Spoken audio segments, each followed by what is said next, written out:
Hey, what's up everybody? This is C.L.S. all-in-one. If you have a Samsung refrigerator that looks similar to this, and you're having issues with the ice maker not working or excessive ice buildup in the ice chamber, this video might help solve your problems. In this video, I'll show you how to replace the ice maker with a new and improved model and install a Y-clip drainage kit that allows proper drainage of condensation from the cooling coil. The Y-clip drainage kit will help eliminate ice buildup in the ice chamber by allowing proper condensation drainage. Also in this video, I'll show you how to seal the ice chamber with silicone to help maintain a constant temperature in the ice chamber, and this helps prevent the ice from melting and leaking outside the fridge. So let's get started. The first step is going to be to put the freezer in defrost mode. And to do this, we're going to hold the freezer button and the lighting button at the same time for right around 8 seconds. And this step might take a couple tries to do this properly. And you should hear a chime once it does go into defrost mode. Now what you want to do is push the lighting button to cycle through the defrost modes. And what we're looking for is the forced defrost mode, which is going to be FD. So now I'm in forced defrost mode, and this will cycle for about 30 minutes, and you're going to hear a beeping sound that sounds like this.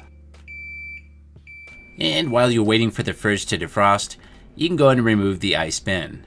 And just to let you know, I did not remove any food from my fridge. This whole process should take less than an hour, so your food should be safe. And here's a look at the ice maker, and as you can see here, there's some ice buildup on the bottom of it. And for extreme situations where you have a lot of ice buildup, you might have to run that defrost mode 2 different cycles to get rid of that ice buildup. And during this defrost cycle, I did leave the left side of the refrigerator open, that way you could defrost a little bit faster. And while it's defrosting, especially if you have some ice buildup, it'd be a good idea to put a rag or towel inside the compartment to soak up any moisture that drips from that ice maker. And just to give myself a little bit more working room, I did go ahead and remove one shelf.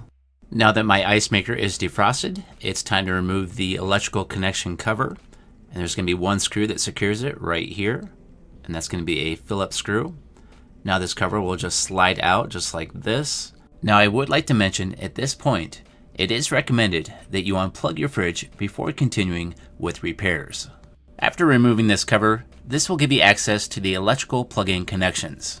Now we're going to unplug this first connection right here. And you can see these wires lead right to the ice maker. And these are really easy to unplug. You just push a tab, then pull the connection down. Now it's time to remove this Phillips screw located on the ice maker. Once that's removed, there's going to be a tab on the left of the ice maker right here. We're going to push that to the left and then pull down on the middle of the ice maker, and that should pop loose. So as you can see there, I pushed the tab to the left. Now I'm going to pull down on the middle of the ice maker right here. Now it's time to gently pry down the cooling coil. And I'm using a soft nylon pry tool that's actually designed for removing car dash panels. But this pry tool also works great for this job. During this step, you want to be very careful not to damage the coil, because this is not considered to be a replaceable part, and if damaged, could make your fridge useless. So what the objective is here is to pry down the cooling coil just enough to where the ice maker can slide past it. The ice maker works by clamping around this cooling coil, which cools the ice tray. But as you can see here, this design makes it kind of a pain when you're trying to replace the ice maker.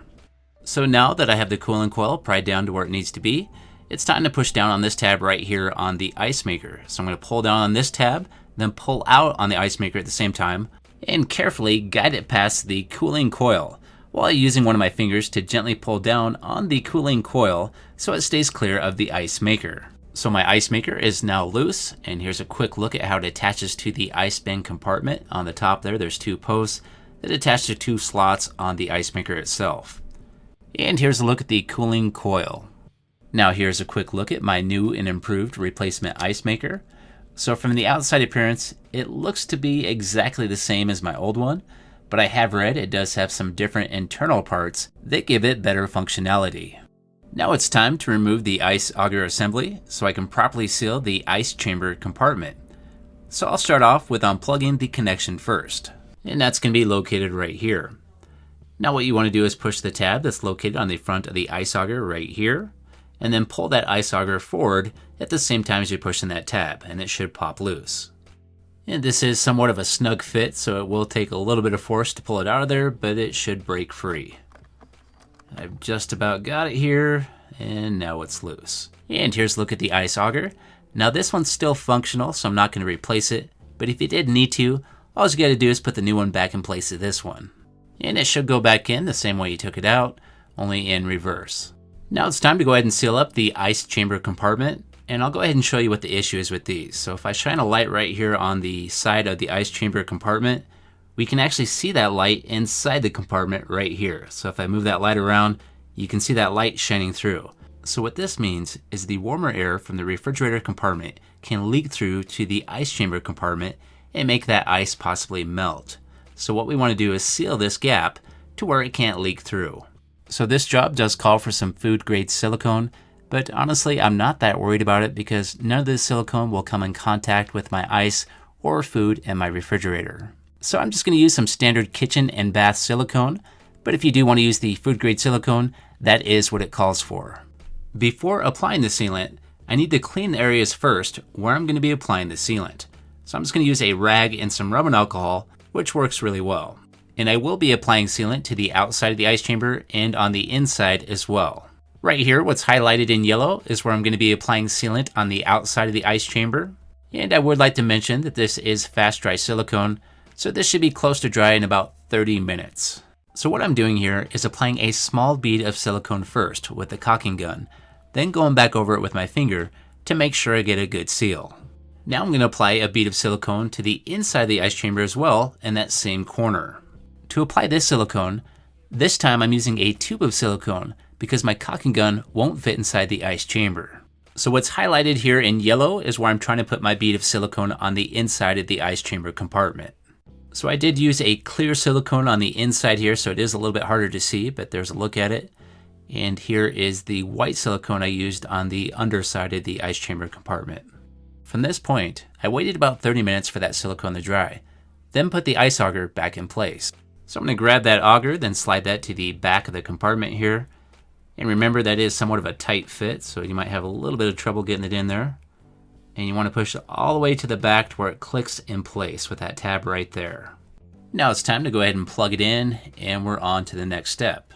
So now it's time to install the Y-Clip drainage kit, which contains two different items, this plastic retainer and two Y-Clips. So I'm going to start with the retainer first, and it looks like I already have one on here, and it's located towards the back of the cooling coil right here. And it's pretty easy to remove with just some needle nose pliers. And this old retainer looks pretty much identical to the new one, but I'm going to go ahead and replace it anyway.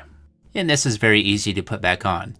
You just slide it over that cooling coil, then push it in place. Now it's time to install the Y-Clips, and there is two of them. One will install on each side of the cooling tube towards the back.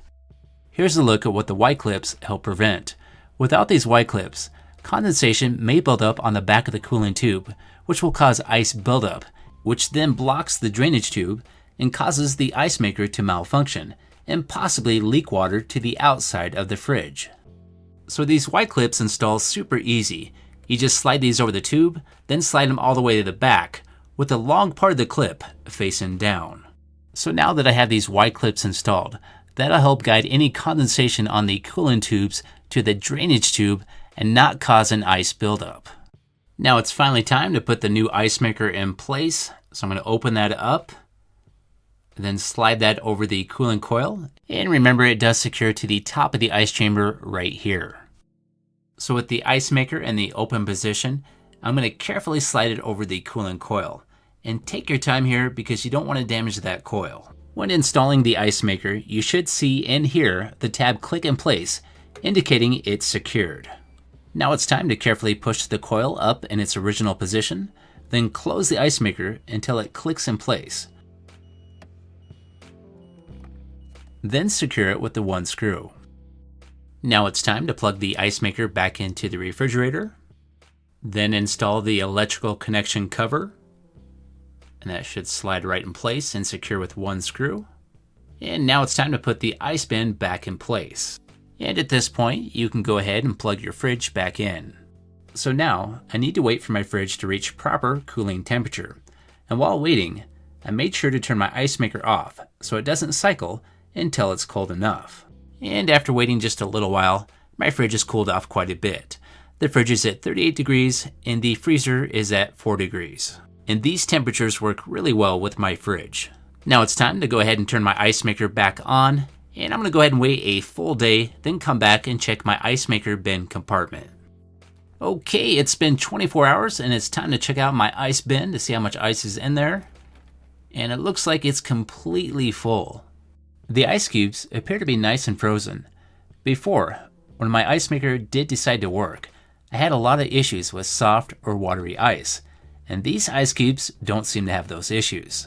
So it appears my Samsung fridge finally has an ice maker that's working properly. Hey everyone, thanks for watching. This is C.L.S. All-in-One. If you want to hear more from me, please like and subscribe. And to see more of my videos, just click any of these categories to see more.